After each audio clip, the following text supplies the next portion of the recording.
천방지방 김선자. 이른 봄날 한낮의 햇살이 솜털 마냥 보드라웠다. 우리는 도랑 건너 30평 정도 되는 취나물 밭을 손질하러 갔다. 취나물은 아직 세상 밖으로 얼굴을 내밀지 않았지만 밭 손질을 깨끗이 해놓고 마중할 채비를 하려는 심산이었다. 지난 여름 무성했던 잡초들의 잔해가 뒤엉켜 있었다. 한 길이나 자란 채로 말랐고 비틀어져 있는 잡풀들을 태워버리면 애써 뽑지 않아도 일이 쉽게 끝날 것 같았다. 여보, 그냥 태워버리자. 애써 뽑지 않아도 되잖아. 안 돼. 불 무서워. 꼬챙이 같은 남편이 앞에 쭈그리고 앉아서 마른 풀을 헤치며 뽑아나갔다. 뭐, 내가 불 놓으면 그만이지. 자기가 뭐라 할 거야. 하는 생각에 주머니에 넣어둔 라이터에 저절로 손이 갔다. 거침없이 불을 그어 붙였다. 순간 어떻게 할 겨를도 없이 불길이 활활 하산처럼 폭발한다. 찰나적 순간이다. 때맞춰 폭풍이 몰려온다. 어머나! 내 비명에 뒤돌아본 남편이 소리친다. 이 사람 큰일 냈구나. 허겁지겁 잔솔가지를 꺾어서 함께 불길을 후려치고 발로 비벼댄다. 그러다 온몸을 덮어 뒹굴어 보았으나 불길은 우리 부부를 놀리기라도 하듯이 도깨비 불을 달고 성큼성큼 장대 뛰기를 한다. 마치 날 잡아보란 듯이. 죽을 힘을 다해 불을 꺼보았지만 역부족이다. 사나운 불길은 두릅밭 600평에 옮겨 붙더니 순식간에 위쪽 300평 밭에까지도 벌겋다.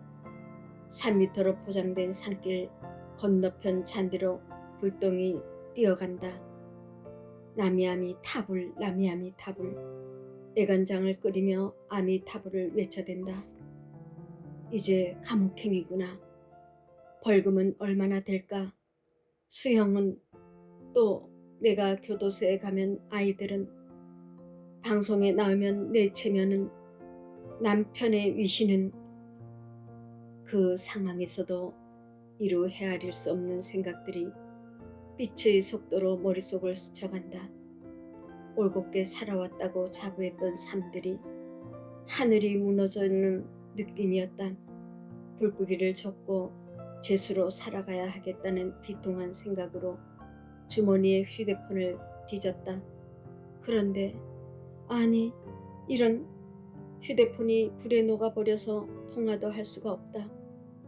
자연인으로 살고 싶다는 남편은 명예퇴직 후에 통장도 휴대폰도 없이 산다. 급한 연락은 내 휴대폰을 이용하고 시골에 오두막을 장만해서 들락거리며 지낸다.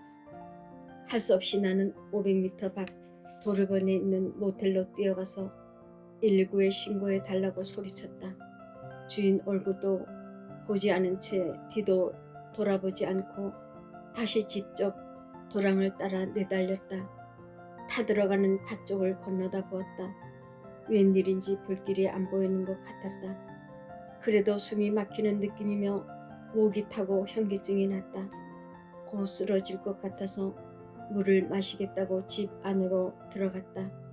들어서는 순간 모든 걸 체념해서인지 얼굴 전체가 칼에 베인 것처럼 아프고 화끈거리며 쓰려서 눈도 뜰 수가 없었다.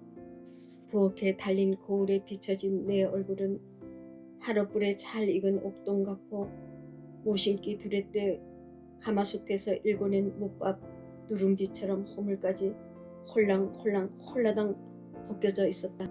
아래를 내려다보니 점퍼 앞자락은 까마귀 날개 붙이고 바지 무릎은 되보름달 같은 구멍이 펑 뚫렸다. 다이너마이트를 맞은 듯 살점도 떨어져 나가 피가 줄줄 흐르고 있었다. 하상에는 소주를 바르면 좋다는 말을 들은 기억이 어렴풋이 떠올라서 부엌 구석의 소주병을 꺼내 얼굴과 무릎에 사정없이 들이부었다. 정신이 혼미해지는 것 같아 그만 바닥에 벌러덩 누워버렸다. 모든 걸 포기했으니 경찰이 오면 잡혀갈 각오로 말이다. 밖에서는 앵앵 불자동차 소리, 헬기 소리가 요란하다. 얼마 후에 남편이 들어왔다. 남편의 옷도 구름투성이며 군데군데 구멍이 뚫리고 엉망진창이다. 교도소에 가기로 마음을 다잡고 있는 내게 소리치고는 다시 뛰쳐나갔다. 당신 꼼짝 말고 있어야 해.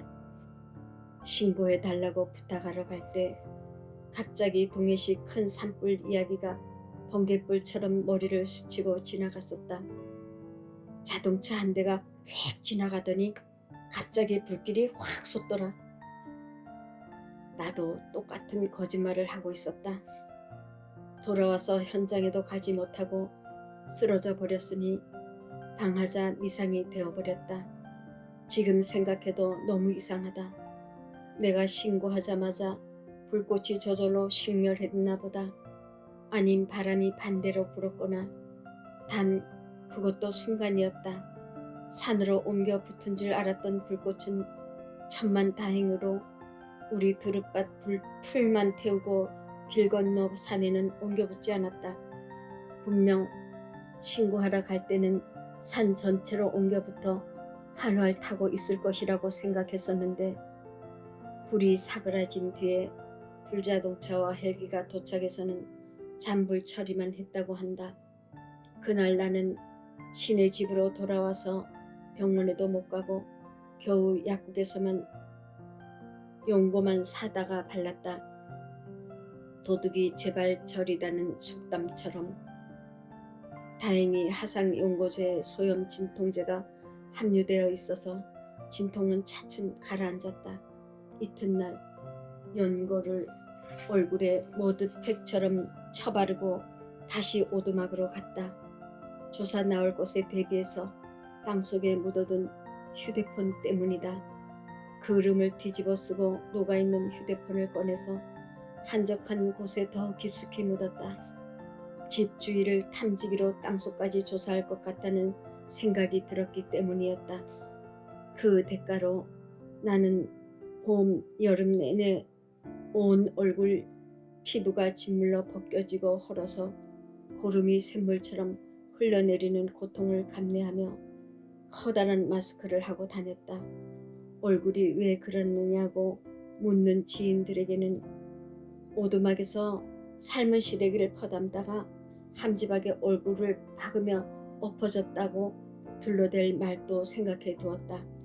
온 얼굴이 박피하듯 허물을 벗었는데도 흉터가 크게 남지 않아 천만 다행이었다. 그때는 얼굴 흉터 같은 건 생각할 겨를도 없었다. 아내를 살리기 위해 방아자에 대해 침묵한 남편은 생애 처음으로 양심을 팔았음에 오랫동안 괴로워했다. 그리고 어언 20년이 지났다. 남편은 뒷동산 나무 밑이 자기 집이라며 가부좌를 틀고 참선하고 있다.